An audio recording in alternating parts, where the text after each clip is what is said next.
Akala siguro ng babaeng ito ay makakatakas siya sa pamamagitan ng pang-uutos sa atin. Tay, huwag mo naman tinatakot ang mga bisita natin. Baka magtakbuhan yan. Mamamatay ka na, Ate Janela!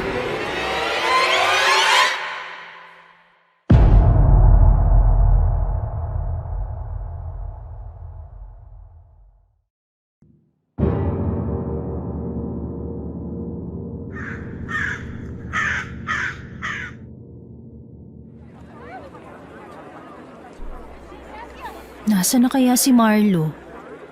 Kanina pa ako rito sa tagpuan namin pero wala pa rin siya. Ano kaya nangyari ron?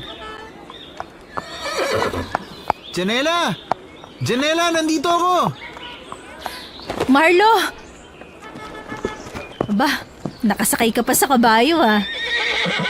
Kumusta ka na? Ngayon lang ulit kita nakita. Ang ganda mo pa rin. Nambola ka pa. Eto, magulo pa rin ang buhay. Tsaka hindi ako maganda. Huwag mo nga ako inuuto. Ikaw naman, pasalamat ka nga. Pinuri kita eh. Ay, kailangan ko pala magpasalamat. Loko ka rin no. Oo, kalma. Umiinit na naman ang ulo mo eh. Uy, salamat Janela ha. Pinaunlakan mo ang hiling ko. Kahit alam kong napipilitan ka lang. Basta tutupad ka sa pangako mo sa akin, walang problema. Kilala mo ako, tumutupad ako sa pangako. Ako pa ba? Uy, akin na yung mga gamit mo. Medyo mabigat ah. Ay, oo nga. Medyo mabigat. Hindi ko napaghandaan yun ah. O, halika na. Tulungan na kita sumakay sa kabayo. Ang galing ah. May kabayo ka na. Kung hindi mo na itatanong eh, may kaya na ako ngayon. Kaya bangan? Oo, kayabangan. Nagbenta kasi ako ng lupa tapos yung pinagbentahan, binili ko nitong kabayo para may sasakyan kami kapag bababa dito sa bayan. Bakit hindi na lang sasakyan ang binili mo? Marami kasing arte kapag sasakyan gaya ng motor o tricycle. Kapag hayop, wala masyado. Tsaka hindi uso yung mga ganong sasakyan sa amin, no? O ano, halika na. Pumunta na tayo sa bahay. Sige. Ikakarga ko lang tong mga gamit mong sobrang bigat sa kabayo ko, ha? Ayos ka lang ba dyan sa likuran ko, Janela? Oo, ayos lang ako. O yan, nandito na tayo. Ho! Ay, salamat. Medyo malayo pala kayo sa bayan. Oo, medyo malayo sa Kabihasnan. Pero masaya dito noon.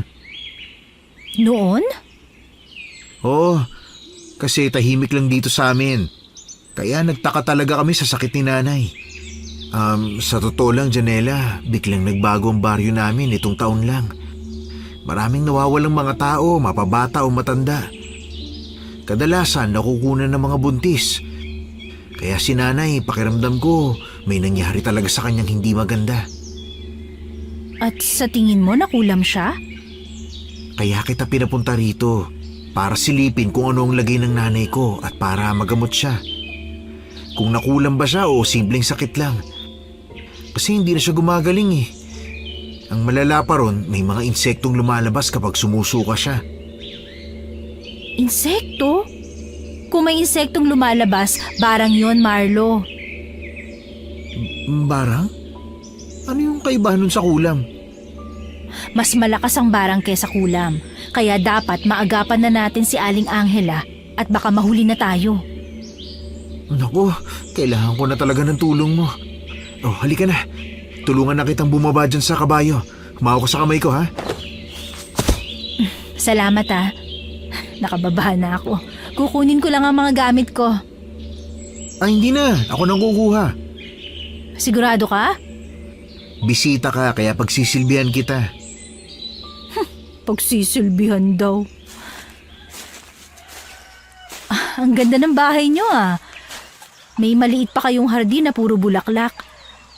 Tapos sa may silong ng bahay, may mga alaga pala kayong mga manok. Ang ganda, di ba? Mura lang ang lupa rito, kaya dito kami tumira. Nakikita mo yung bahay na yun sa kabila? Yung bahay na may maliit na bakuran? Oo, yung may katabing puno ng mangga at may mga upuan sa labas. Ano meron dyan? Yan ang pinapangako ko sa yung bahay at lupa. Bayad ko kung sakaling mapagaling mo si nanay. Seryoso ka ba? Ibibigay mo lang sa akin yan? Oo nga. Kaunting lupa lang naman yan kumpara sa nabili naming lupa rito. Kaya sa'yo na yan. Tulungan mo lang akong magamot ang nanay ko. Nakikiusap ako, Janela. Pero sobra-sobra naman ang binigay mo. Alam ba yan ng nanay mo? So siya nga yung nagsabi na ibigay ang bahay at kapirasong lupa. Walang-wala yan kumpara sa paggaling niya. Pero... Sige na nga. Maraming salamat. Halika na, bilisan na natin. Akin na nga pala yung isa kong lalagyan. Nandyan ang mga kailangan kong kagamitan. Aba, mukha kayong magsing-irog na naglalandian dyan ah. Mia! Sino naman yung nasa pintuan ng bahay niyo? Hindi ko gusto ang tono ng pananalita niya. Iyan si Mia. Asawa ko siya. Hindi ko pala nasabi sa'yo. Talaga? May asawa ka na? Himala, may pumatol sa'yo. Sus, kau naman. Alam mo namang gwapo ako eh. Guwapo raw. Ayoko na nga lang magsalita. Hoy, ano? Nagliligawan kayo dyan? Sino yung babaeng dinala mo rito, Marlo? Makakatikim ko talaga sa akin.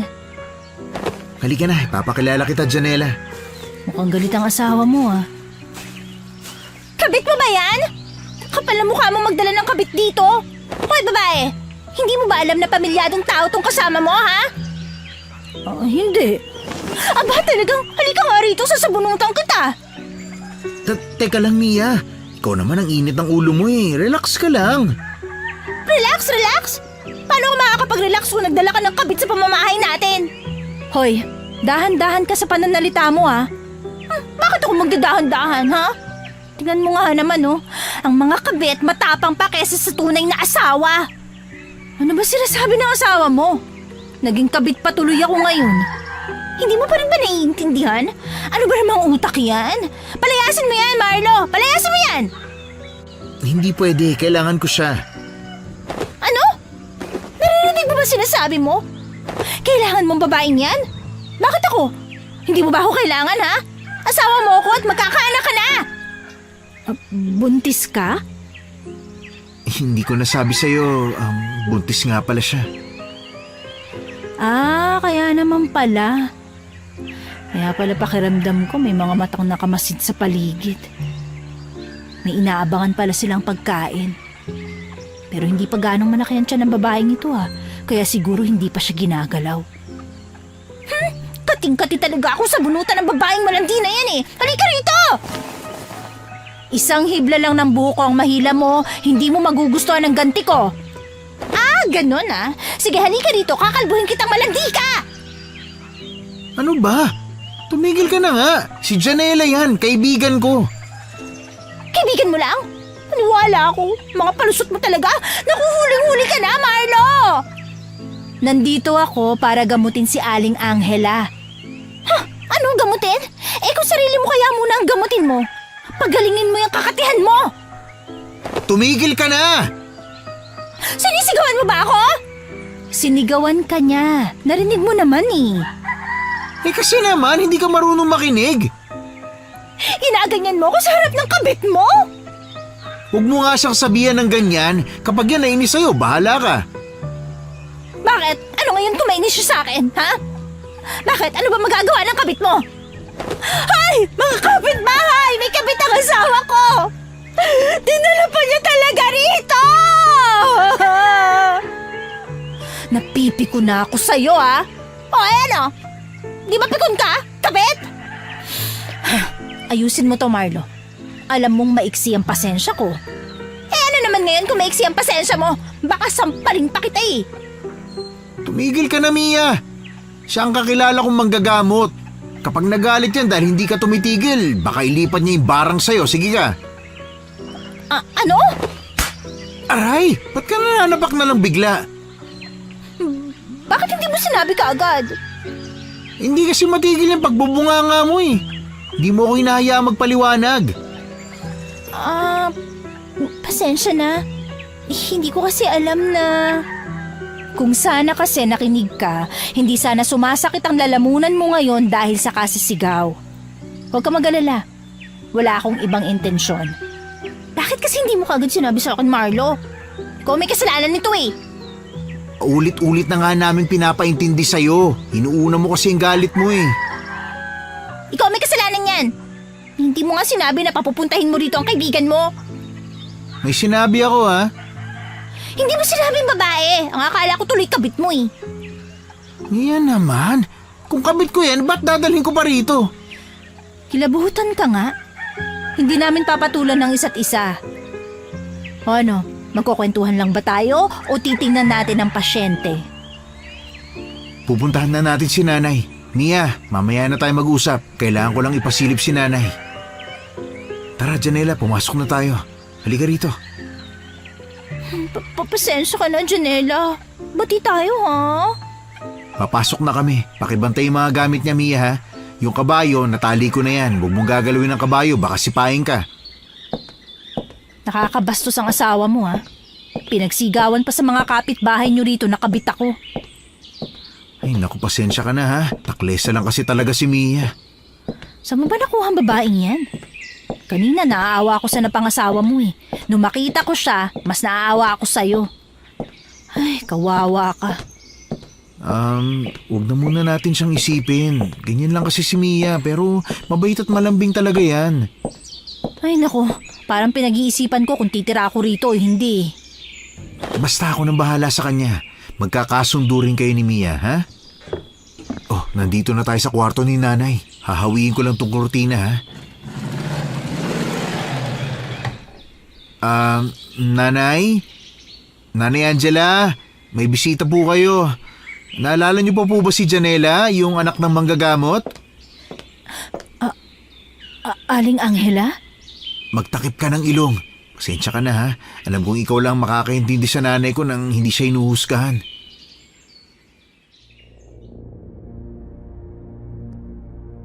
Hindi kaagad nakasagot si Janela. Hindi niya akalain na ang masayahin at mahinghing nanay ni Marlo ay kakaiba na ang itsura. Butot balat ito. Malamlam ang mga mata na tila walang tulog. Namumutla rin ang balat nito na parang walang dugong dumadaloy. Kapansin-pansin din ang sobrang laki nitong tiyan at napansin niya pang tila may gumagalaw sa loob ng tiyan nito. Napalunok siya ng laway sa nakita. Ang buong katawan nito ay may mga malalaking butlig. Umaalingaso rin ang mabaho nitong amoy na tila nabubulok na bangkay. Sa gilid ay nakita niya ang isang timba na may laman na kakaibang likido. Kulay itim yon. Lumapit si Mario nang makita na masusuka ang nanay kaya inalalayan ito ng kaibigan. Sumuka ito sa may timba at dun niya napagtanto kung para saan yun. Nakita niyang marami ang sinuka nito at may mga itim na insekto at lintang naglabasan.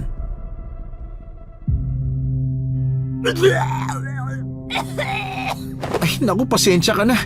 Saglit lang ha. Ililinisin ko lang yung mga sinukahan nila. Ayos lang, walang kaso sa akin. Ilang araw na siyang ganyan? Mga 3 linggo na rin. 3 linggo? Kailangan na natin siyang gamutin. Sandali lang. Lilinisin ko lang ang paligid. Ano ba? Baka pwedeng pahingi ako ng basahan dyan, no? Wala na tayong basahan. Nauubos na kapupunas yan sa suka ng nanay mo. Tumulong ka rito. Saglit lang. Kainis ka naman eh. Oh, etong basahan. Salamat. Naku, bait mo talaga at ang ganda pa. Che! Ang lala ng dalawang ito. Sandali lang, Janela ha. Kukuha lang ako ng mauupuan mo. Hindi na kailangan. Bigyan mo lang ako ng planggana at kung may kandila ka dyan. Oo, meron ako. Sandali lang. Babalik ako.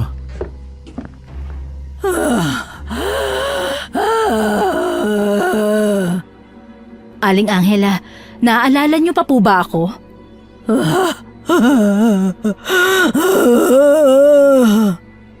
Huwag niyo pong piliting magsalita kung hindi pa po kaya. Huwag po kayong mag-alala. Tutulungan ko po kayo. Lumaban lang po kayo, ha? May pag-asa pa bang mabuhay yung sinanay? Amoy nabubulok na kasi siya eh. Umalis ka nga rito. Bakit ako alis? Bahay namin to ah. Ako ba talaga iniinis mo ha? Kanina ka pa eh. Huwag ka mag-alala, Mia. Ililipat ko ang sakit ni Aling Angela sa'yo para malaman mo ang sagot kung may pag-asa pang gumaling o wala na. Nagbibirulong naman ako eh. Bahala ka na nga dyan! Ay, sa wakas, umalis din. Aling Angela, saan ba nakuha ng anak niyo ang babaeng yun? Isip bata, nakakainis. Kulamin ko kaya yan. Biro lang po, hindi ko po yun gagawin. Huwag niyo na pong pilitin ang sarili niyong gumalaw para lang umiling. Sandali na lang po ito. Gagaling din kayo. Kapag gumaling kayo, ipagluto niyo po ako ng ginataang kamote, ha? Janela, ito ng palanggana at kandila. Ano bang kailangan mo? Kailangan ko rin ng tubig, itlog at saka... At saka ano? Sige na, sabihin mo na sa akin kahit ano. Kailangan ko ng manok para sa ritual. Samahan mo na rin ng kutsilyo. Manok? Oo, sige, kukuha ako, walang problema. At pwede ba, palayuin mo ang asawa mo rito? Ayoko nakikita siya. Baka kapag hindi ako nakapagtimpi, talagang papatulan ko siya eh. Uy, wag naman. Ako nang bahala sa kanya, makakaasa ka.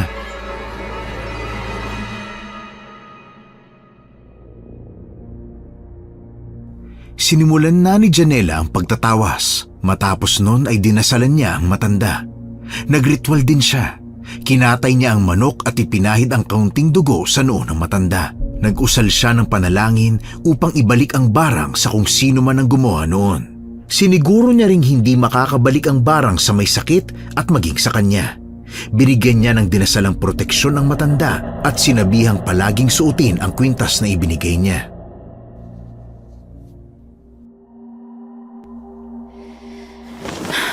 Tapos na. Maraming salamat, Janela ha. Hindi ko alam kung paano ako makakabawi sa'yo. Huwag ka muna magpasalamat. Oobserbahan pa natin si Aling Angela. Sa ngayon, kailangan mo siyang bantayan, ha? Walang problema. Tabantayan ko siya. Kumain ka muna, Janela. Hindi na. Kailangan ko na lang ng pahinga. Yung binigay kong proteksyon niya, huwag ka mong ihiwalay sa katawan niya, ha? Oo, sige. Samahan na kita sa kabilang bahay. Sandali! Bakit mo siya sasamahan? Dadaling ko mga gamit niya. Sama ako! Baka mamaya kung ano pang gawin niyo eh. Mia naman. Huwag kang ang ganyan sa bisita natin. Saka simula ngayon, magiging kapitbahay na natin siya. Kainis kayo? Nagdedesisyon kayo ni nanay ng kayo lang. Hindi niyo man lang iniisip ang mararamdaman ko. Aray! Bakit ka pala nabunot? Kumuha lang ako ng buhok mo. Kapag may ginawa ka pang hindi ko magugustuhan, alam mo na mangyayari sa'yo. Bakit? Kukulaming kita. Tingnan mo, Marlo. Masama pala ang ugali ng kaibigan mo. Sasaktan niya ako. Tumahimik ka na kasi. Pasensya ka na, Janela ha. Ano, sasama ka ba, Mia? Hindi na. Kainis. Babalik din ako agad.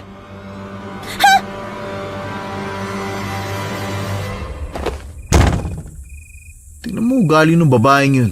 Ay nako, binagsak pa ang pinto ng kwarto. Mapapakamot ka na lang talaga sa ulo eh.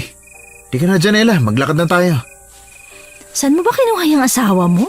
Sobra ko magselos eh. Pagpasensyahan mo na lang ha. May iba pa bang tirahan dito na pwede kong matuluyan? Parang hindi ko kakayanin na may kapitbahay na kagaya ni.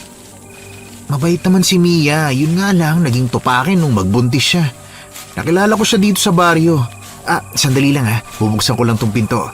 Nalinis ko na to kanina eh. May lutuan rin akong ginawa para kung sakaling gusto mong magluto. Marami pa akong kailangan bilhin. Pupunta ako sa bayan para mamili.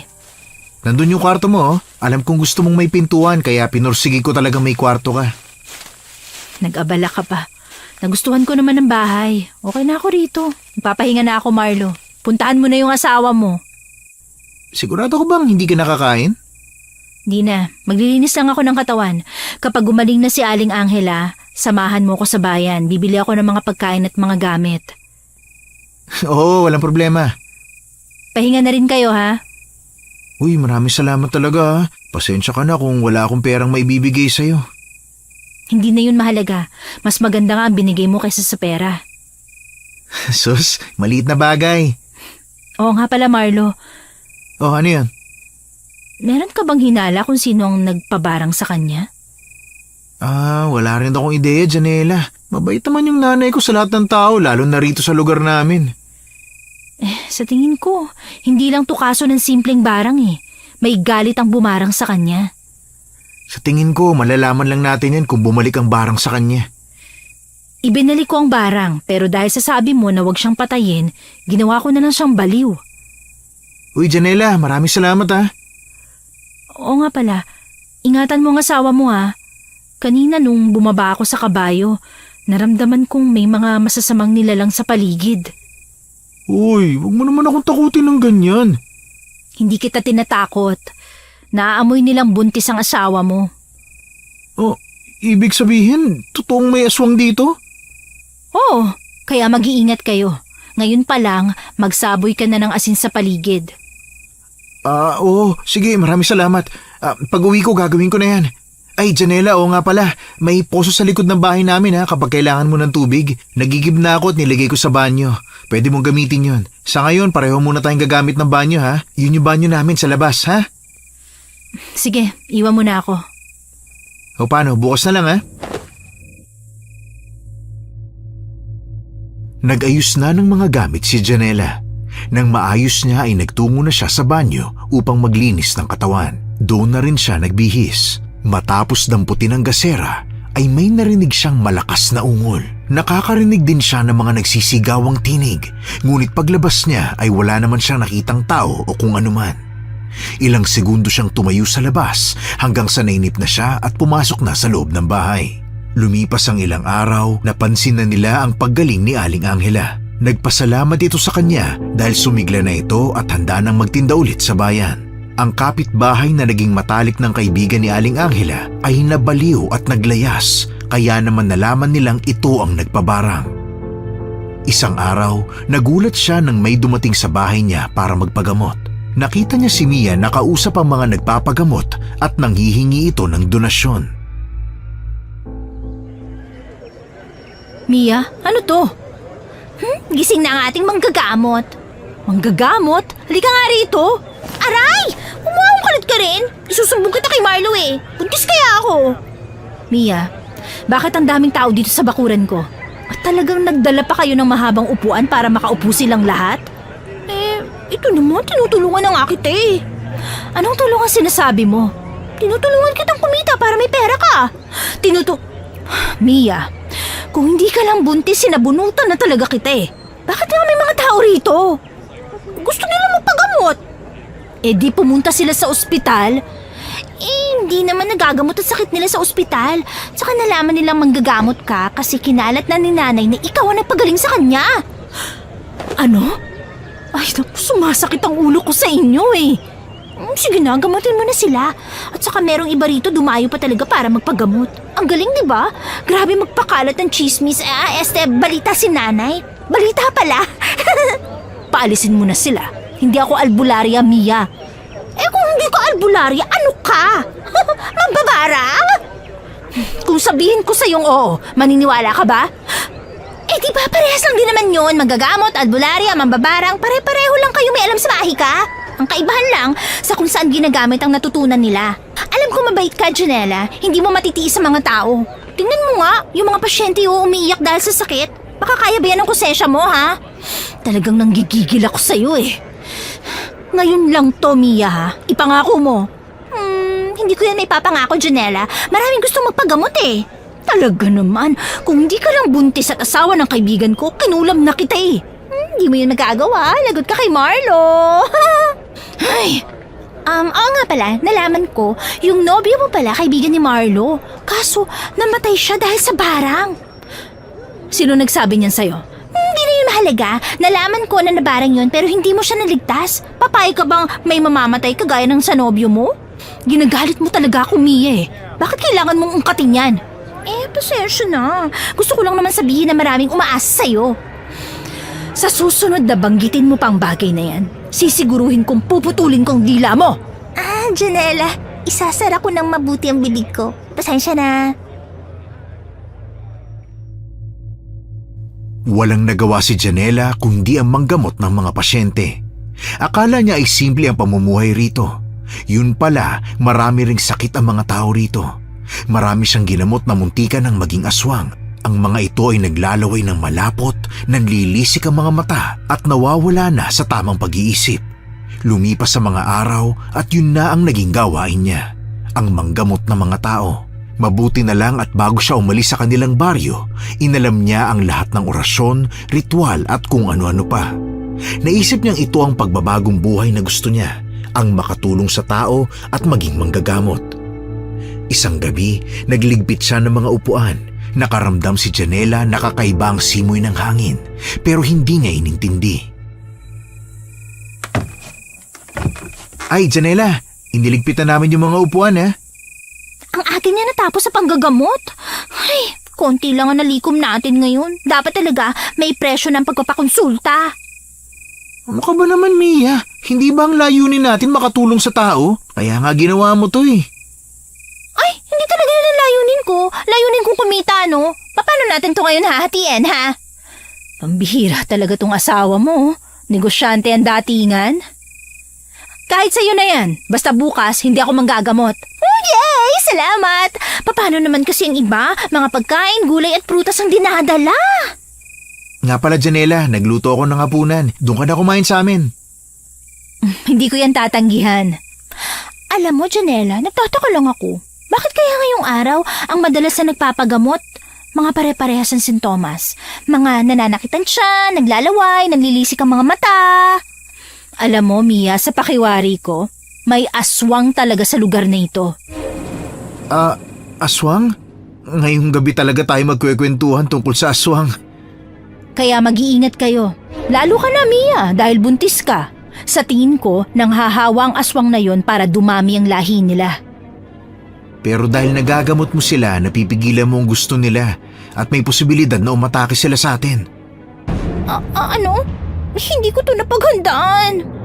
Kaya nga ayokong manggamot eh, dahil may posibilidad na tayo ang kalabanin ng mga kaaway na mga gagamutin natin. Marlo, natatakot ako. Wala na tayong magagawa kundi harapin yon. Ano hanapin? Nakakatakot kaya? Ang isa sa kinababahala ko ay ang mga nawawala raw na bata at mga buto na natatagpo ang nakasilid sa mga sako. Iyon ang nasagap kong balita sa isang ginamot ko. Sa tingin mo, may gumagalang mamamatay tao? Hindi nga siya tao. Aswang siya. Sa tingin ko, siya rin ang dahilan ng mga taong nayayanggaw. Natatakot na talaga ako. Ikaw kasi, Janela eh. Ginamot mo pa? Aba, parang kasalanan ko pa. Ikaw kaya nakaisip nito. Pero kung hindi mo sila ginamot, hindi naman nila tayo dadagsain eh. Alam mo, napipiko na talaga ako sa yung babae ka eh. Baka paliparin ko tong kamay ko sa pisngi mo. Marlo, yung kaibigan mo, ang bayolente. Huwag na nga kayong mag-away. Tara, umuwi na tayo. Janela, may problema ba? Uy, Janela, bakit? Marlo, pakiabot mo nga ang buntot pagi sa akin. Ha? Bakit? May aswang sa paligid. Ha? Aswang? Sige, kukunin ko lang yung buntot pagi. Dalawa yung nakasabit. Kunin mo ang isa. Marlo, huwag mo akong iwan. Pumasok ka sa loob, Mia. Oo. Dalian mo na. Ang tagal kumilos eh. Binibilisan na nga eh. Mabilis ang mga pangyayari. Bigla na lamang naramdaman ni Janela ang kirot sa kanyang pisngi. Nahagip ito ng matalim na kuko ng aswang sa mabilis nitong pag-atake. Nagsisigaw si Mia nang hatakin siya ng aswang. Agad itong napansin ni Marlo kaya hinagis niya ang buntot pagi kay Janela. Magkasabay nilang hinampas ang aswang pero hindi nito binitawan si Mia, saka tumakbo sa gubat. Sinundan nila ang kalansing ng mga bariyang hawak pa rin ni Mia. Yun ang sisidlan ng mga donasyong iniwan ng mga pasyente. Hinabol nila ng hinabol ang aswang. Sigurado ka bang siya pa rin ang sinusundan natin? Sigurado ako. Naririnig ko pa rin yung kalansing ng mga barya. Kilala ko ang asawa ko, Janela. Hindi niya bibitawan yun kahit anong mangyari. Ganon ka katiwala sa asawa mo? Hindi. Ganun lang siya kasigurista. Hindi siya magsasayang ng pera. Saan mo ba nakuha yung asawa mo at parang kakaiba siya? Pero maganda na rin dahil nasusundan natin siya. Ayun doon! Doon ko naririnig! Bilisan pa natin. Nakikita ko na sila! Sabuyan mo kaagad ng asin. Sa tingin ko tumatalab ng pagsaboy ko. Medyo bumabagal ng pagtakbo niya. Sasabuyan ko rin siya. Sinabuyan nila ng sinabuyan ang tumatakbong aswang kaya lalo itong dumaing sa sakit. Dahilan para huminto ito sa pagtakbo. Hinagis nito si Mia sa lupa. Walang habas nilang pinaghahampas ang aswang hanggang sa hindi na ito makakilos. Nang lumapit si Janela ay nakita niya ang pagpalit nito ng anyo. Naging tao na ito. Itinayo na nila si Mia na hanggang ngayon ay yakap pa rin ang supot ng barya. Akala ko talaga mamamatay na ako, Marlo. Akala ko talaga. Oh, mahal. Tahan na. Nandito na kami. Salamat talaga. Mia, ayos ka lang ba? Medyo sumakit lang ang tiyan ko. Hihilutin kita pag uwi natin sa bahay. Kailangan na nating umalis. Baka may mga dumating pa. Ano ba nangyayari sa baryo natin? Dati naman tahimik lang tayo rito at masayang nabubuhay. Tama ang hinala natin, Marlo. May aswang na nagpapalaganap ng lahi nila sa baryong ito. Paano mo nasabi? Itong aswang na namatay sa pakiwari ko, nayanggaw lang. Ha? Nayanggaw man yan o hindi? Baka pwedeng umalis na tayo rito. Natatakot na talaga ako. Umuwi silang tatlo at hindi na ito sinabi pa kay Nanay Angela. Nabigla man sila ay pinilit pa rin nilang kumain upang malamnan ang sikmura. Nagpaalam si Janela na bababa sa bayan bukas upang bumili ng ilang mga gamit at pagkain. Sinabi ni Marlon na sasamahan siya nito.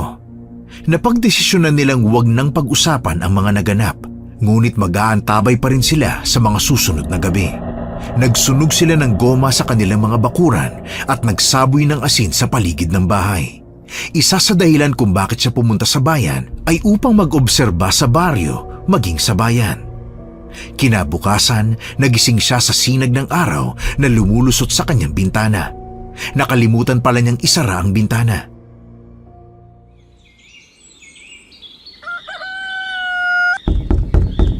Tao po!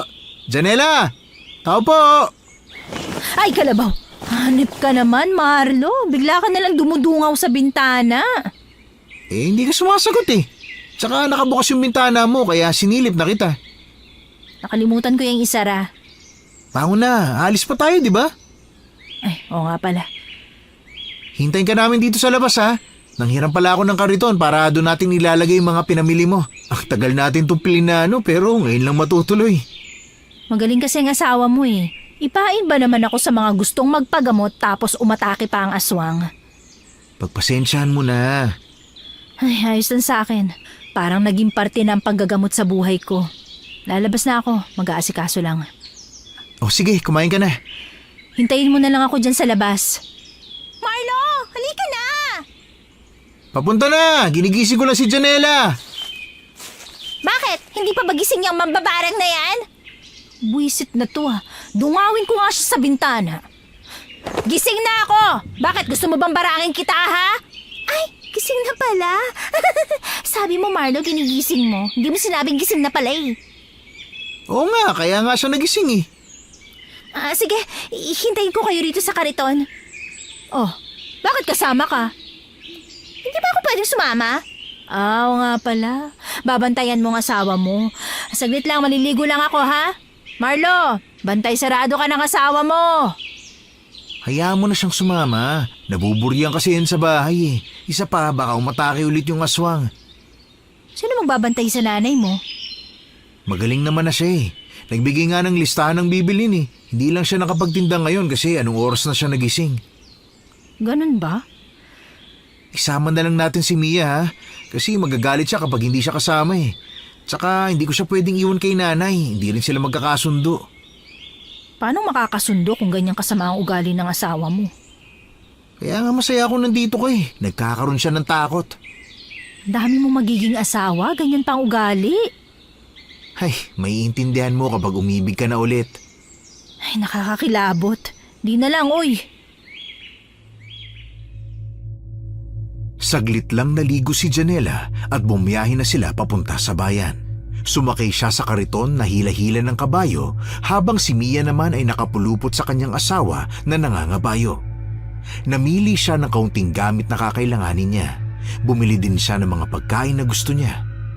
Habang namimili ay naririnig nila ang usapan ng mga tao sa paligid tungkol sa mga nawawalang tao. Hindi na lang nila yun pinag-usapan pa. Napadpad sila sa bilihan ng mga karne at isda. Nakita niya roon ang isang tindahan ng iba't ibang karne. Pinipilahan ito kaya naintriga siya kung anong meron sa tinda nito.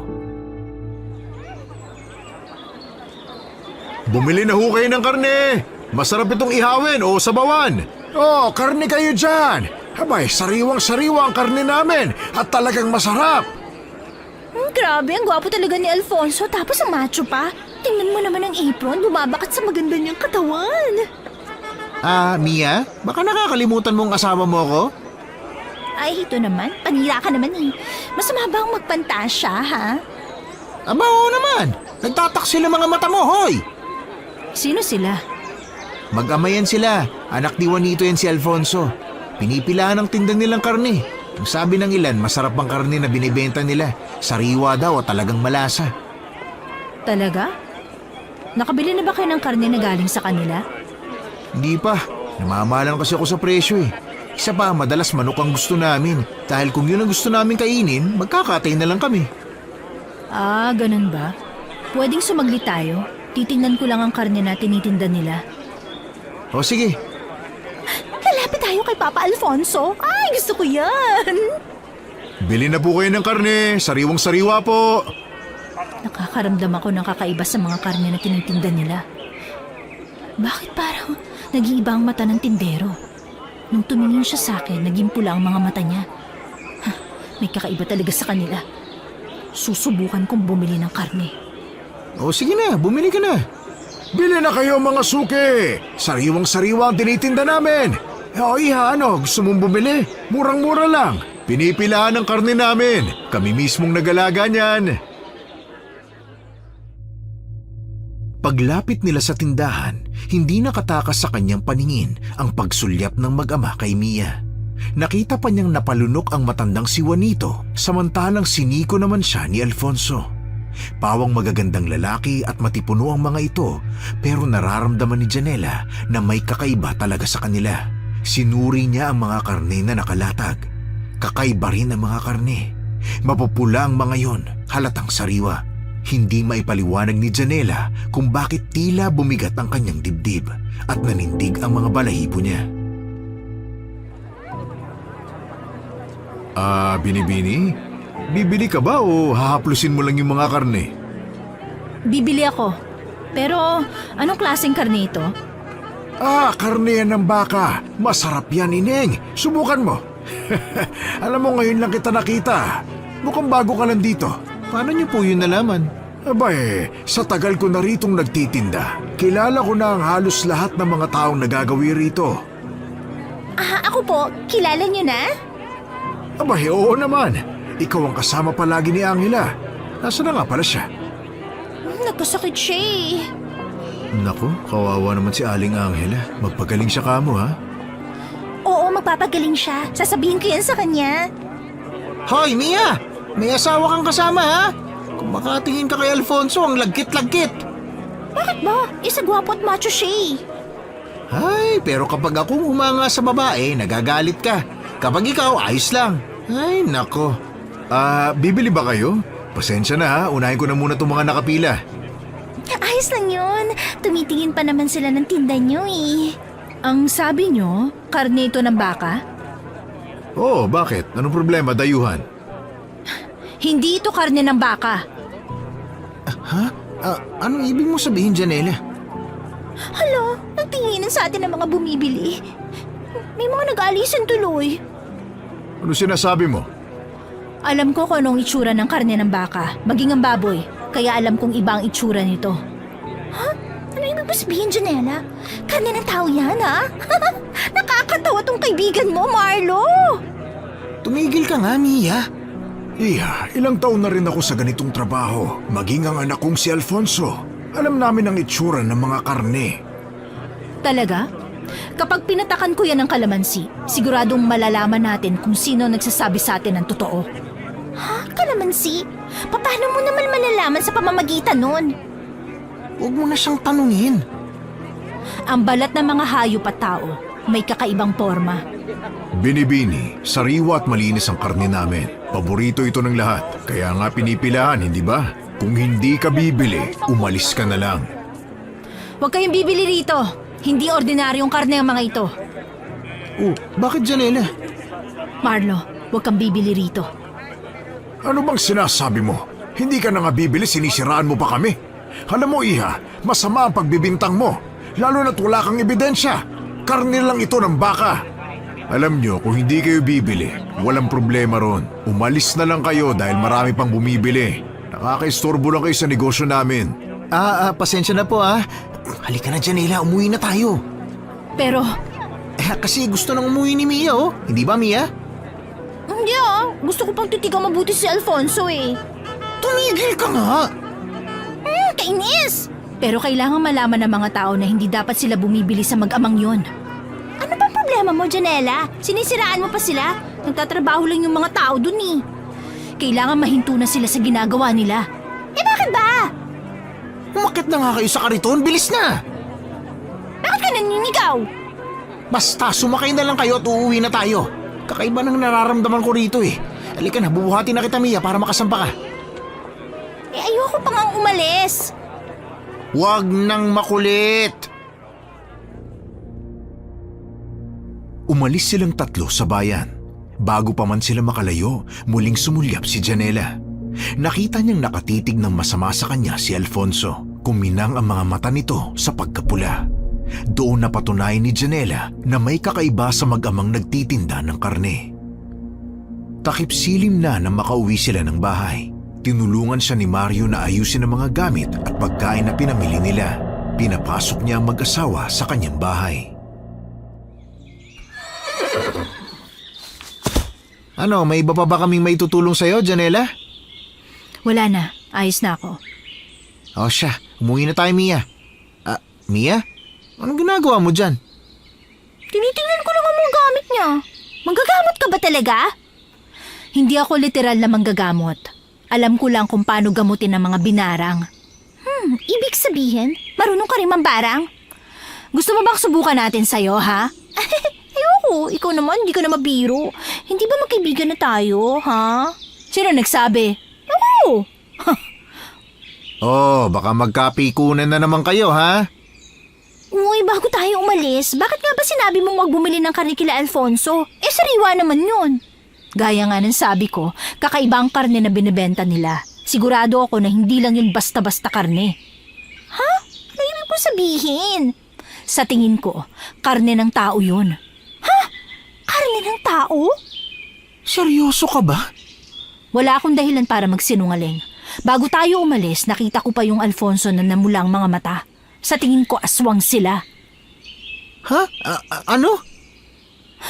Si Alfonso aswang? Nagpapatawa ka ba? Sa gwapo nun, magiging aswang?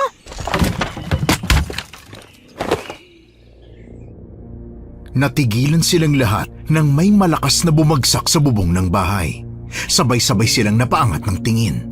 Nawala ang ngiti sa mukha ni Mia at napakapit siya sa asawa. Samantalang si Janela ay kumuha ng asin sa kusina.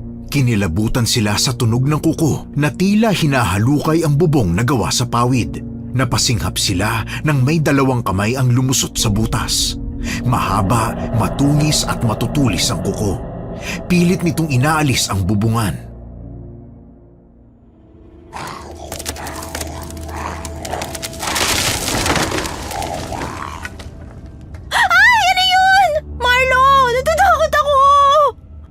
Dito ka lang sa likod ko. Nasundan na nila tayo. Sila? Sino? Hindi ako sigurado pero sa tingin ko sila na yan. Marlo, natatakot ako. Tingnan mo nga naman ang tulis ng mga kuko niya, oh. Unti-unti niyang tinatanggal ang bubong. Gawa pa naman yan sa pawid. Kailangan natin ng panlaban. Wala ka bang may papagamit dito, Janela? Sandali, sasabuyan ko lang siya ng asin. Itong walis tingting na lang kaya? Seryoso ka ba? Walis tingting lang ang gagamitin mo? Nasaan ang buntot pagi mo? Kaysa naman wala tayong magamit, di ba? Naiwan ko yung sa akin dun sa bahay eh. Naku, bakit ba inaatake ka ng mga aswang, Janela? Madadamay pa kami. Hindi lang akong punteriya ng mga yan, kundi ikaw rin. Dahil buntis ka. Hindi na sila nakakilos nang magtagumpay itong sirain ng bubong at makapasok sa bahay. Nagulat pa si Janela dahil mag-isa lang itong sumugod. Malaki ang mga mata ng aswang at namumula ito. Mahahaba ang pangil at matulis ang mga kuko. Nag-unat ito at lumabas ang mahaba nitong tila. Matalim ang tingin nito sa kanya. Bigla na lang siyang sinunggaban nito. Mabuti na lang at nakabawi na siya sa pagkagulat, kaya nasabuyan niya ito ng asin. Sumirit ang mainit na usok mula sa balat nito, ngunit imbis na umatras, lalo itong nagalit at mabilis na lumusob. Ngunit bago pa man ito makalapit kay Janela, nahampas ito ni Mario ng walis tingting ng paulit-ulit at di nagtagal umalis na ito. Kinabahan ako sa aswang na yun ah. Nakaalis na ba sila? Wala na ba ang aswang? Sa tingin ko wala na siya. Bakit isa lang siya? Ano ibig mo sabihin? Sa hinala ko, 2 silang aswang. Bakit isa lang ang sumugod sa atin? Ha? Anong ibig mo sabihin? Yung 2 nagtitinda ng karne, mga aswang sila. Ibig sabihin totoong aswang sila? Sandali, si nanay! Kailangan kong puntahan si nanay! Sasama ako. Uy, sandali! Hintayin mo ako! Ang bilis naman yung tumakbo! Pabayaan mo siya. Inaalala niya ang nanay niya kaya ganyan. Sasabayan kita paglabas. Bilisan mo. Binibilisan ko na nga. O, eto na. Ilang buwan na ba yung dinadala mo, Mia? Ano, 3 buwan sabi namang hihilot. Kung 3 buwan, hindi pa yan mabango sa mga aswang. Pero bakit tayo sinugod? Sa tingin ko, naghihiganti sila. Ikaw kasi, Janela, kasalanan mo yan eh. Sinabi ko lang naman na huwag kayong bumili doon. Nanay! Nanay! Ha? Si Marlo yun ah! Bilisan mo maglakad. Sandali lang naman, huwag mo akong iwan. Baka sugurin ako ng mga aswang eh. Nay! Nanay! Aling Angela? Aling Angela! Nanay! Nanay, pasensya ka na, iniwan kita rito mag-isa. Nanay, anong nangyari sa'yo? Nay! Diyos ko, ano nangyari sa kanya? Sinong pumatay kay nanay? Grabe ang ginawa nila. Tagtad siya ng kagat sa leeg. Meron din sa braso. Tapos, butas pa ang ulo niya. Hindi ko na kaya. Nasusuka na ako. Nagkalat ang durug-durug na utak niya sa may unan. Wala na rin siyang mga binti. Huli na tayo ng dating. Bakit? Bakit nila pinatay ang nanay ko? Wala naman siya kasalanan eh. Tayong may kasalanan. Tumali nga sa mga amoy. Bakit, Mia? Bakit nanginginig ka? May mga taong nakatayo sa labas. Natatakot ako. Tao? Nasaan? Baka yun yung pumatay sa nanay ko. Dumungaw kayo sa bintana. Bilisan niyo!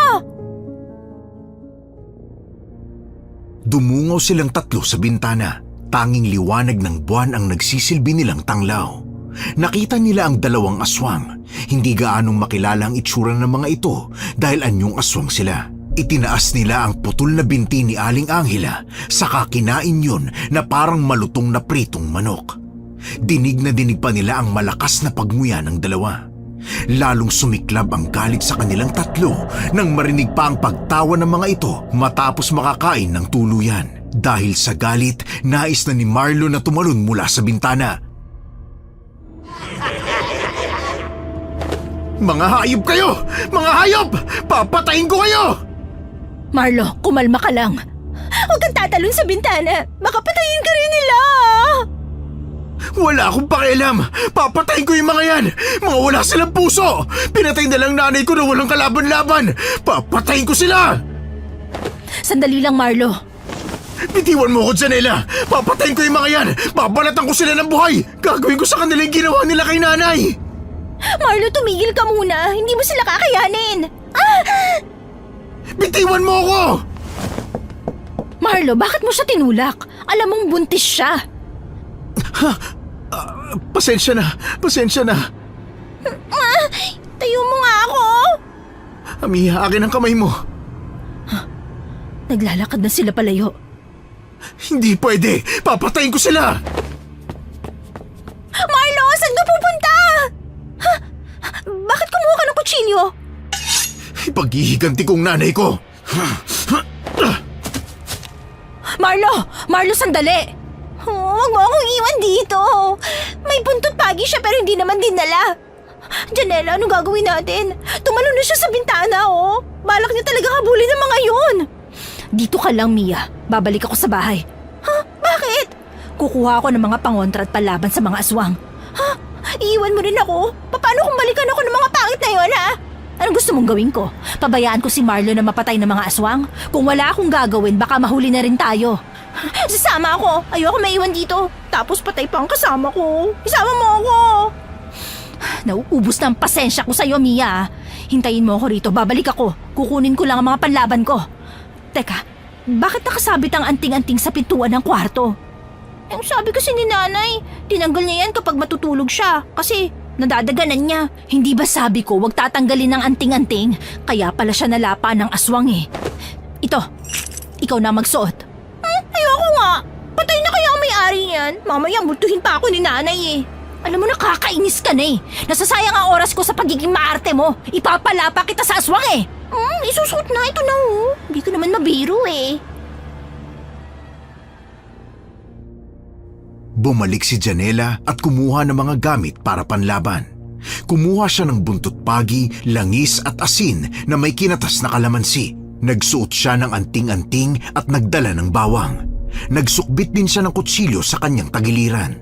Nagdala rin siya ng kandila, gasera at posporo para gamiting liwanag sa daan. Iniligay niya ang lahat ng yun sa kanyang bag. Binalikan niya si Mia at binigay sa kanya ang ilan sa mga panlaban. Magkasama nilang binaybay ang gubat. Sinubukan nilang hanapin si Mario, ngunit sa tagal nilang makasunod ay hindi na nila alam kung saang parte ng gubat pa ito susundan. Hanggang sa nakarinig sila ng iyak ng isang bata.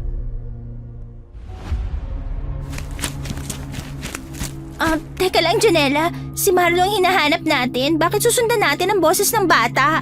Malay mo, nandun din si Marlo. Paano kung wala? O sige, hanapin mo mag-isa, ha? Ayoko, susama ako sa'yo. Huwag ka na kasing magreklamo. Hindi na nga eh. Nasaan na ba kasi si Marlo? Gusto ko na kasing umuwi. Nakakatakot dito sa gubat tapos ang dami pang lamok. Buti nga lamok lang ang nararamdaman mo eh. Sandali lang, pagtago tayo. Bakit? Lumingon ka rin sa bandang kanan. May halimaw ron! Sinundan ng tingin ni Janela ang itinuturo ni Mia. Nakita nila ang kakaibang nilalang. Nakasabit ito sa puno. Nasa harapan ng halimaw ang batang babae na hindi makatayo. Sinusubukan nitong alisin ang kung anong nakapulupot sa paa nito.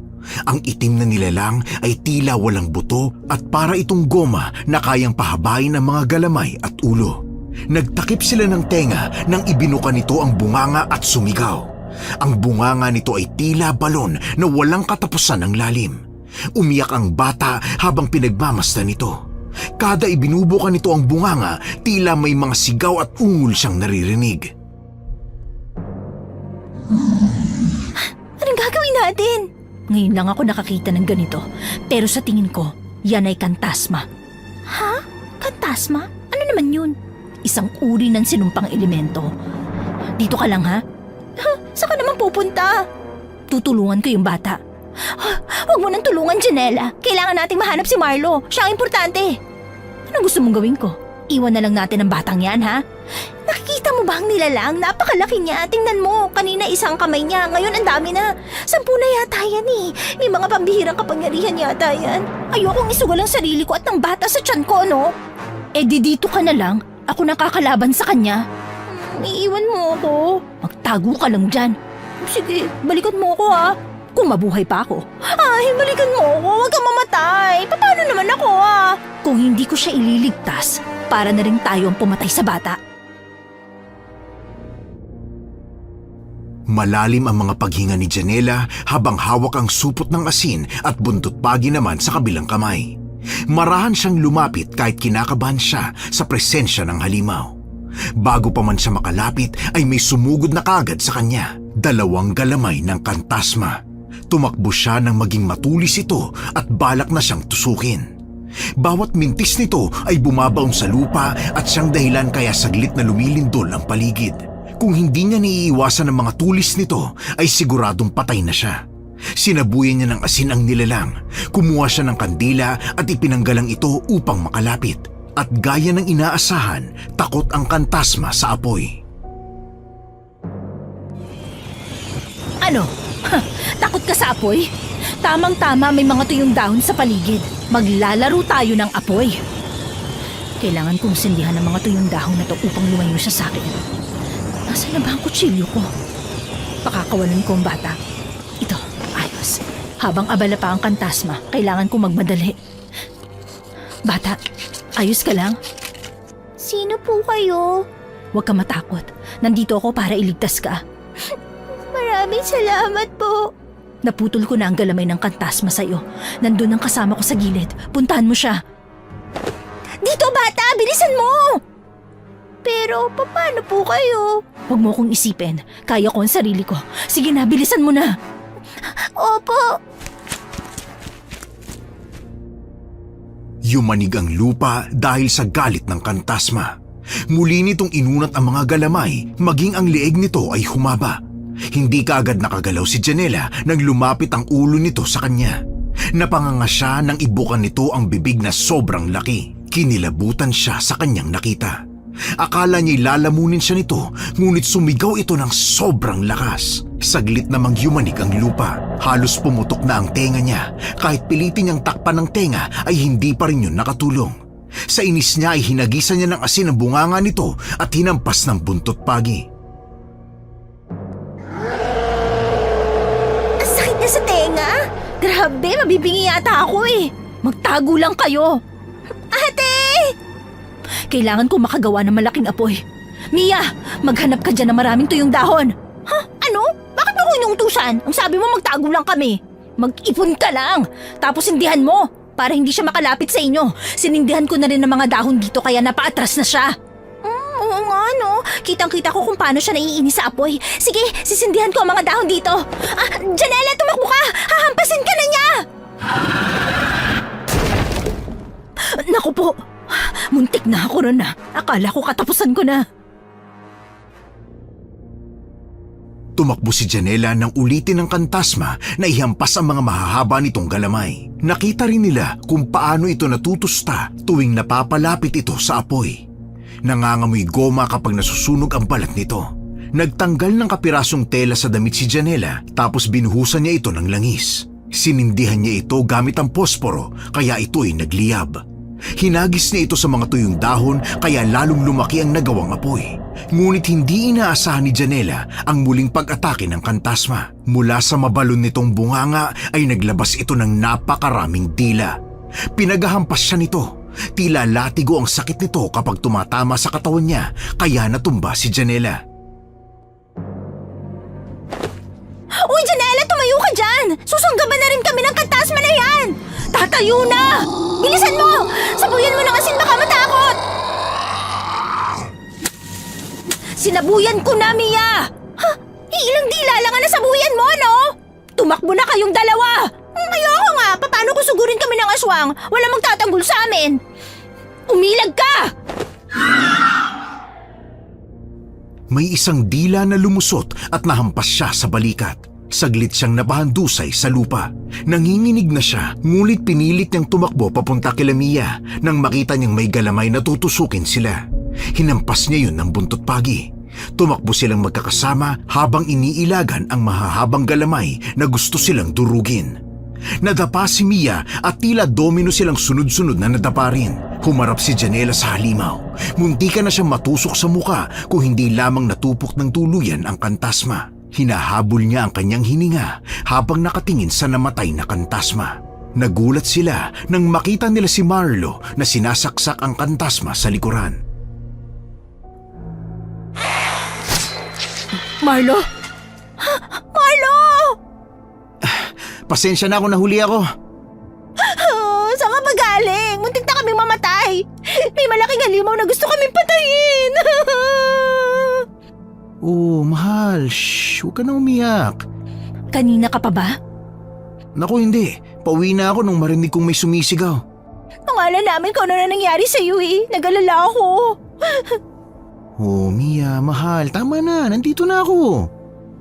Ano nangyari, Marlo? Nasaan ang mga aswang? Nakatakas sila. Hindi ko na sila naabutan eh. Huwag ka mag-alala, Marlo. Mahahanap din natin ang mga aswang na yan. Sinisiguro ko yan sa'yo. Uy, pwede bang umuwi na tayo? Kasi kung susulpot pa ang aswang o kantasma na yan, hindi ko nakakayanin. Parang mamamatay na ako. Umuwi na tayo. Halika na. Oo, uwi na tayo. Kailangan pa nating asikasuhin si Aling Angela. Janela? Sino naman ang batang yan? Ako po si Clea. Niligtas namin siya sa kantasma. Bata? Saan ka nakatira? Sa San Lorenzo po. Ha? Hindi ko alam ang baryo niyan ah. Paano ka nakapunta rito?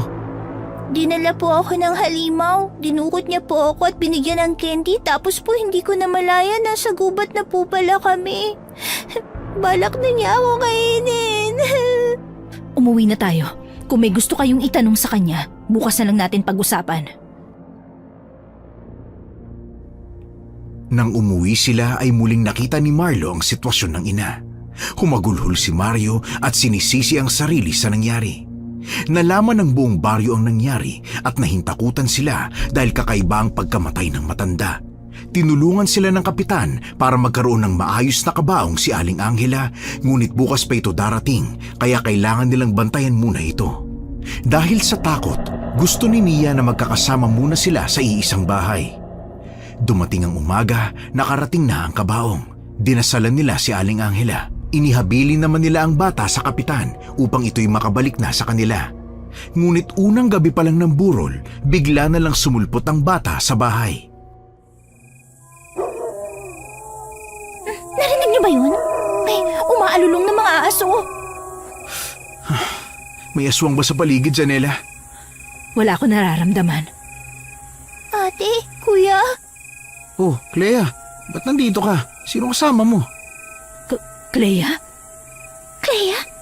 Nandito ka na namang bata ka? Bawal po ba ako rito? Hindi yun ang ibig naming sabihin. Gusto lang naming malaman kung anong ginagawa mo rito. Hindi ba dapat nakauwi ka na? May gusto lang po sana akong sabihin.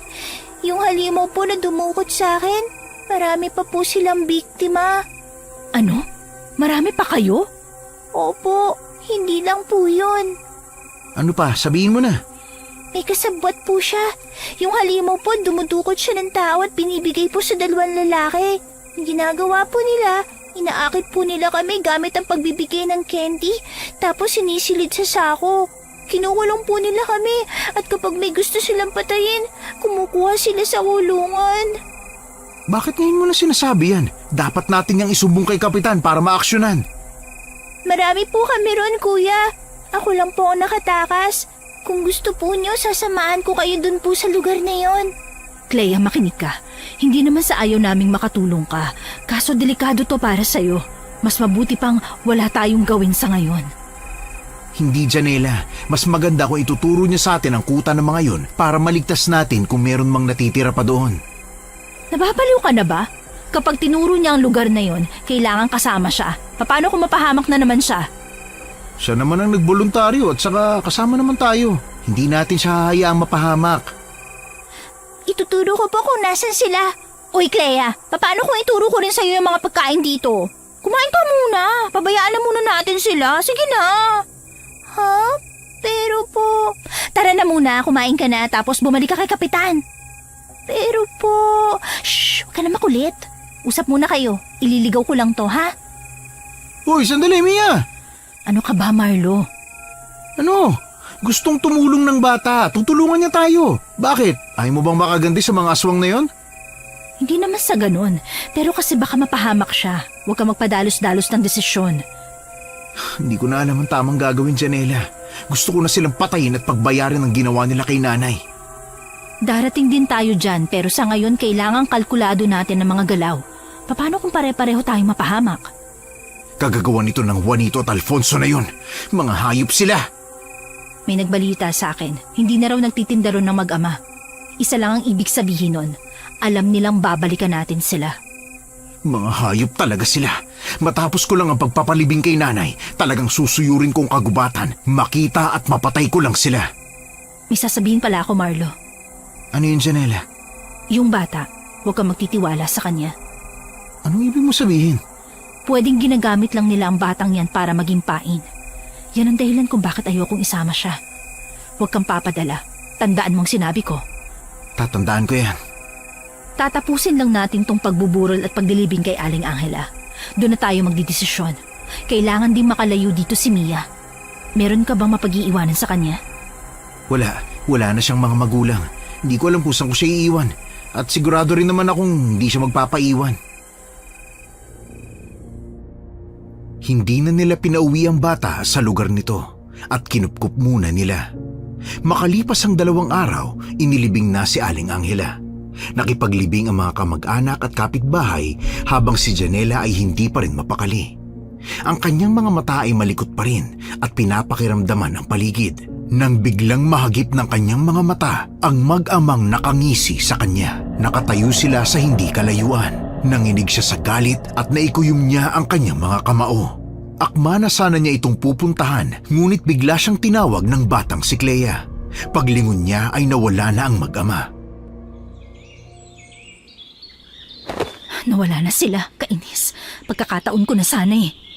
Ate Janela, Oh, Clea, bakit? tinatawag ka na po ni Kuya Marlo. Nasaan sila? Naglalakad na po kami pababa ng bundok. Pinuntahan lang po kita kasi pinahanap ka sa akin ni Kuya Marlo. Bababa na rin ako. Ano po nangyari sa inyo? Wala. Halika na, sabay na tayong bumaba. Sigurado po ba kayong ayos lang kayo? Oo, Clea. Magtatanong lang ako. Ano po yun? Ano nangyari nung dinala ka ng kapitan sa baryo nyo? Wala na raw puro ng mga magulang ko. Akala raw po ay patay na ako. Ilang buwan na po kasi akong hindi nila nakikita eh. Kasama mo bang umuwi si kapitan? Simula kasi noon hindi ko na siya nakita eh. Kasama ko po siyang umuwi. Ganun ba? Sana kaya siya nagpunta? Ang sabi ng asawa niya, hindi pa siya nakakauwi simula nang pumunta sila sa baryo nyo. Ha? Pero imposible po yun. Kasama ko nga po siyang umuwi rito eh. Ako nga po magpapatotoo na magkasama kami. Dun sa lugar na sinabi mong pinagdalhan sa'yo, sabi mo marami kayo. Paano ka nakatakas? Po? Ano po? Nang binuksan po nila yung kulungan, nakapuslit po ako. Bilisan na po natin ang paglalakad. Hinihintay na po tayo ni na Kuya Marlo sa baba. Clea, Po? bakit ka nagsisinungaling? Po? Hindi po ako nagsisinungaling. May nakakita sa iyong mag-isa kang bumalik dito sa baryo. At isa pa, walang baryo San Lorenzo dito. Ate Janela, dumidiin po ang hawak niyo sa balikat ko. Aray, masakit po. Sino ka ba talaga?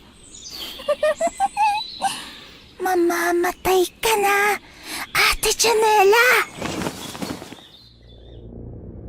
Nabitiwan ni Janela ang bata nang umusok ang kanyang kamay na nakahawak sa bata. Mabilis itong tumakbo. Balak sana niya itong hapulin nang magkaroon ng hamog sa buong paligid. Pilit niyang hinahawi ang hamog habang naririnig ang tunog ng tawa ng bata. Kumuha siya ng asin sa kanyang bulsa at isinaboy ito. Unti-unting nawala ang hamog. May naramdaman siyang kung ano sa paanan niya kaya yumuko siya. Nakita niyang nakahandusay si Marlo. Kinapa niya ang pulso nito. Nakahinga siya ng maluwag dahil buhay pa ang lalaki. Ngunit hindi niya makita si Mia. Pinilit niyang gisingin si Marlo sa pamamagitan ng pagpapaamoy sa espesyal niyang langis. Gising, Marlo! Janela, anong nangyari? Gumising ka dyan! Anong nangyari? Nakikipag-usap lang ako kay Clea tapos nawalan ako ng malay. Bumangon ka na, kailangan nating mahanap si Mia. Si Mia, nasaan ang asawa ko? Hindi ko rin siya makita eh. Sa tingin ko niloko tayo ng aswang. Ginamit nila si Clea para mabilog ang ulo natin. Ano? Si Clea? Sabi ko na, hindi tayo dapat naniwala sa batang yon. Sa tingin ko, isa siyang tauhan ng mga aswang. Ang asawa ko nasaan na kaya? Narinig mo ba yon? Bumubungis-ngis na naman si Clea. Nandun siya! Halika, habulin natin! Pero paano kung patibong na naman yan? Bahala na kung patibong yan! Sandali, Bakit? ibibigay ko sa iyo ang isa sa mahiwagang batong meron ako. Kung sakali mang magkahiwalay tayo, magliliwanag ang bato nito sa gabi. Poprotektahan ka rin ng batong ito, kaya wag na wag mong iwawala. Ah, salamat. Dala mo ba ang mga pangontra mo? Oo, palagi nang nakasukbit ang buntot pagi dito sa tagiliran ko. Mabuti. Halika na. Naririnig ko na naman ang tawa niya. Doon ang gagaling.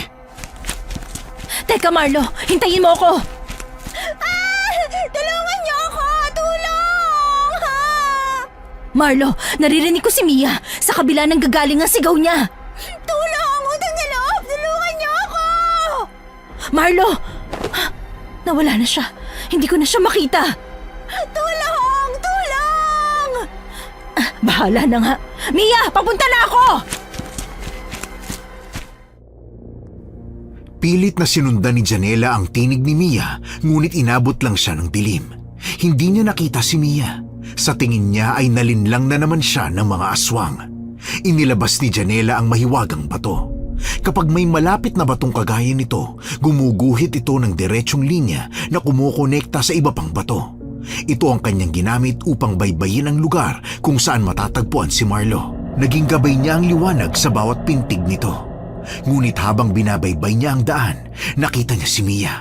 Nakaluhod, umiiyak, nililingkis ng kamay ng aswang na mahaba ang dila at kumikintab ang mga kuko sa tuwing nasisinagan ng buwan. Mia! Janela, tulong! Tulungan mo ako! Papatayin nila ang anak ko! Janela, mabuti naman at nakarating ka sa lugar namin. Anong mahika ito? Bakit nag-iiba ang paligid? Anong ibig sabihin nito? Nasa loob ako ng bakuran na may mataas na bakod.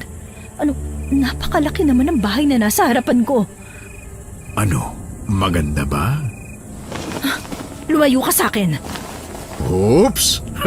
Muntik mo na akong mahagip ng buntot pagi mo ah. Mabuti na lang mabilis akong umilag. Walang yaka. Pinatay mo si Aling Angela. Papatayin din kita. Teka, kumalma ka lang. Hindi tayo magkaaway. Gusto kitang maging kaibigan. Kahit kailan, hindi ako makikipagkaibigan sa mga kagaya mo. Sayang naman. Maganda pa naman sana ang plano ko para sa ating dalawa. Nasaan na siya? Ang bilis niyang kumilos. Parang nawala siya. Ang bagal mong kumilos. Nasuntok tuloy kita sa sikmura. Naku, pasensya ka na ha? Wiset! Ang bilis niya. Napabagsak niya agad ako. Akala mo ba maliligtas ka ng simpleng buntot pagi lang, Janela? Janela, lumaban ka! Ipakita mo kung sino ka! Hindi ba mambabarang ka? Barangin mo sila! Tumigil ka nga, Mia! Nakakainis talagang babaeng ito. Bakit ko ba siya ililigtas? Bumangon si Janela. Dumura siya dahil may lumabas na dugo sa kanyang bibig. Muling sumugod sa kanya si Alfonso. Muli siya nitong nasuntok sa sikmura at sinabayan pa ng pagsiko sa kanyang batok kaya muli siyang natumba. Unti-unti siyang nawalan ng malay. Nagising na lang siya, nakatabi na niya sina Mia at Marlo. Nakatali sila sa puno. May buhay ang ipinantali sa kanila. Kusa itong gumagalaw para lingkisin sila na parang isang sawa. Sa harapan nila ay nagdidiskusyon ang mag-ama at nasa likod nila ang mga aswang nilang kaanib.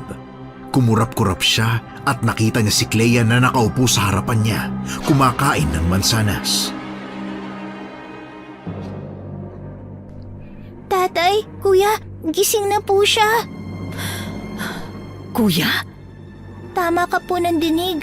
Kuya ko po siya. Aray, ang sakit ng ulo ko. Mia, ikaw ba yan? Oo, ako nga to, Marlo. Janela, ikaw ba yung katabi ni Mia? Ako to. Ay, salamat naman at buhay pa tayo.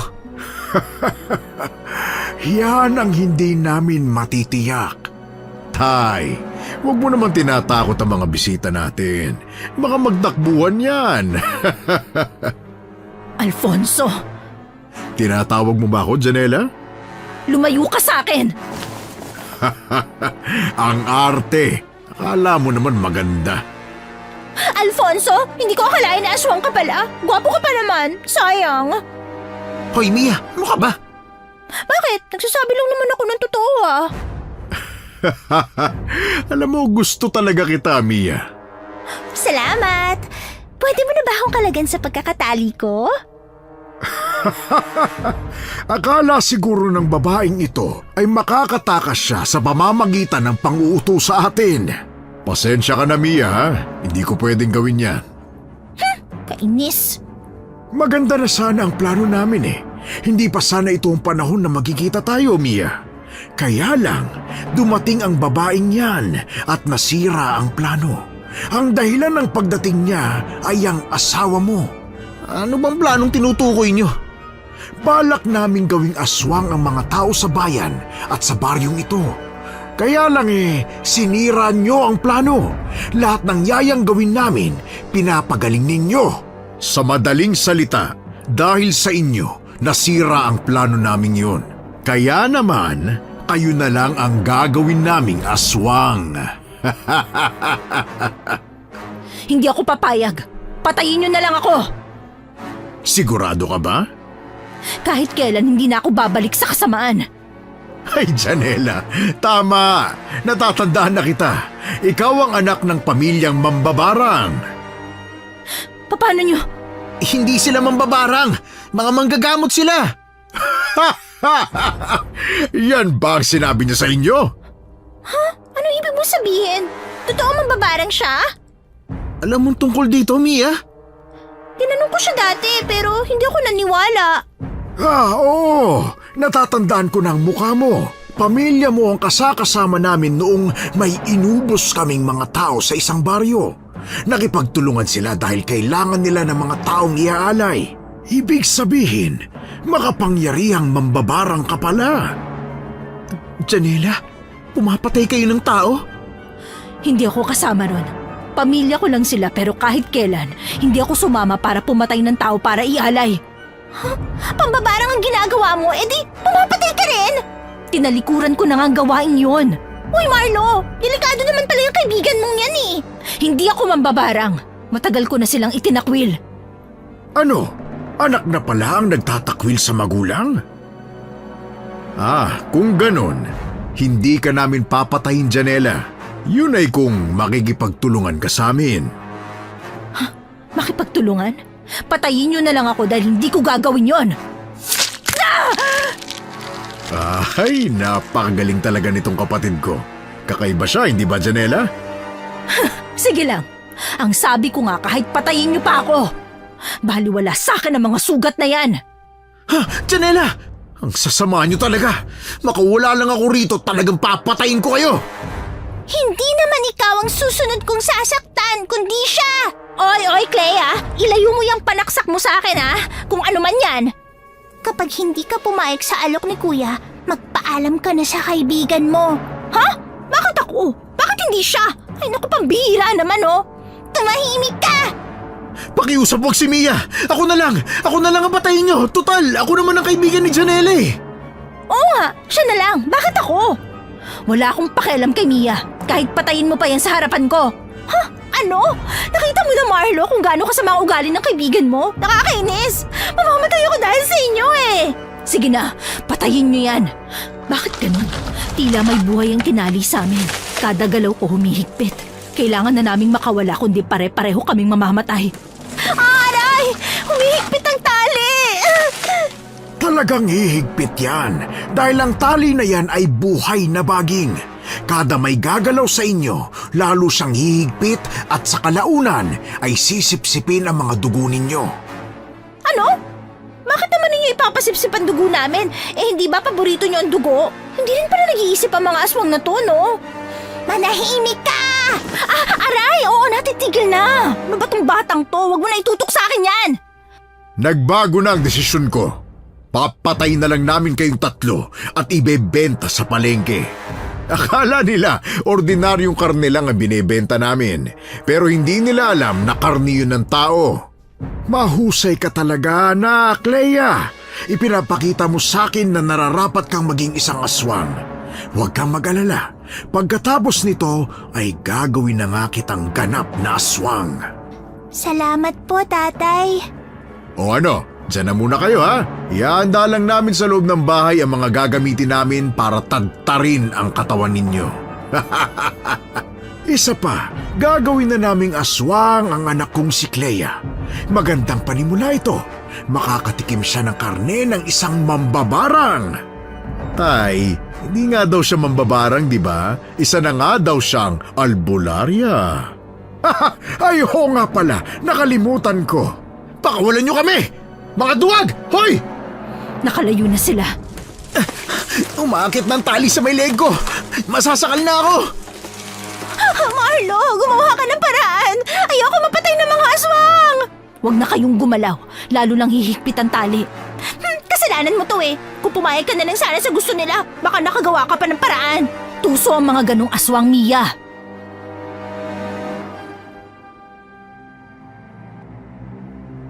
Sinusubukan ni Janela na hindi kumilos dahil lalong humihigpit ang pagkakagapos nila. Ngunit meron siyang napansin. May umiinit sa loob ng kanyang bulsa. Noon lang niya naalala ang mahiwagang bato. Ang totoo ay isa yung mutya at maaari yung maging panlaban. Sinubukan niyang iunat ang mga daliri at dahan-dahang kinuha ang bato sa kanyang bulsa. Idinikit niya ito sa baging na nakapulupot sa kanyang katawan.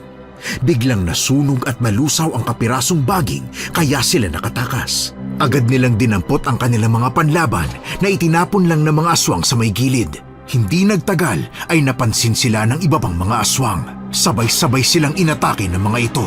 Ngunit hindi sila makalapit dahil pinaghahampas sila ni Marlo gamit ang buntot pagi. Samantalang si Janela naman, inilagay niya sa kamay ang bato, ikinuyom ang kamao at ipinangsuntok ito. Bawat aswang na matamaan ng kamao niya ay nasusunog. Anong nangyayari rito? At paano kayo nakawala, ha? Hindi na mahalaga kung paano namin nagawa. Ngayon, may paghihiganti ko na si Nanay! Ang lakas ng loob ninyo. Akala nyo talaga matatalo nyo kami? Alfonso anak, ipakita na natin sa kanila kung paano talaga tayo lumaban. Mia, magtago ka lang. Ha? Hindi pwede. Paano kung sugurin din nila ako? Kunin mo itong maliit na bag. Tingnan mo kung may asin pa dyan. Sabuyan mo sila kapag lumapit sa'yo. Mabilis na sumugod ang mag-ama sa kanilang dalawa. Sinakal ni Alfonso si Janela, ngunit ginamit niya ang kamao upang suntukin ito. Dahil sa taglay na liwanag ng bato, ay nasilaw si Alfonso at umatras. Nakita niya kung paano umusok ang pisngi nito na tinamaan ng kanyang suntok. Samantalang si Marlo naman, pinaghahampas ang matandang aswang na napuruhan sa leeg nito. Nagliyab ang balat nito na parang tinamaan ng asido. Napasigaw si Juanito at gumulong sa lupa. Paulit-ulit na hinampas ni Marlo si Juanito bago tuluyang nagkapira-piraso at marahang nagsaabo. Tatay! Tatay! Napatay ko siya! Napatay ko ang aswang! Walang iya ka! Pinatay mo ang tatay ko! Patas lang tayo dahil pinatay niyo ang nanay ko na walang kamuwang-muwang sa nangyari. Ngayon, anong pakiramdam na mawalan ng magulang, ha, Alfonso? Papatayin ko kayo lahat! Bitiwan mong leg ko! Marlo! Ang bilis niyang kumilos. Nakarating agad siya sa pwesto ni Marlo kahit malayo to. Nabitiwan ni Marlo ang buntot pagi niya. Kailangan kong makalapit ka agad. Uunahin na kitang patayin! O sige, subukan mo. Kapag hindi ka tumigil, papatayin ko rin ang kapatid mo. Ha? Clea! Kuya Alfonso, nahuli niya ako. Huwag mo akong alalahanin. Patayin mo sila. Ipaghiganti mo si tatay. Hoy, Clea, tumahimik ka nga. Hindi ako mangingiming saksakin ka. Mukhang hindi ka aswang kaya tatablan ka pa rin eh. Huwag mong sasaktan ng kapatid ko! Eh di umatras ka! Hindi ako mahalaga, kuya. Patayin mo silang lahat para sa akin! Sinamantala ni Janela ang pagiging abala ni Alfonso at sinuntok niya ito sa tagiliran. Umusok ang tiyan nito. Kaagad niyang dinampot ang buntot pagi at aktong ipapalo na rito, ngunit mabilis siyang sinunggaban ng aswang at sinakal. Sinuntok niya ito sa may leeg bago hinagis kay Marlo ang buntot pagi. Nasa likuran ng aswang si Marlo kaya nahampas niya ang aswang. 3 sunod-sunod na hampas ang ginawa ng lalaki kaya napaluhod si Alfonso at napadaing sa sakit.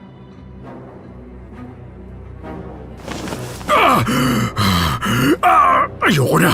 Pakiusap! Ayoko na! Kuya! Pakiusap? Nakinig ka ba nung kami ang nakikiusap sa inyo? Hindi naman, di ba? Tama na! Masakit na! Tama na! Kuya!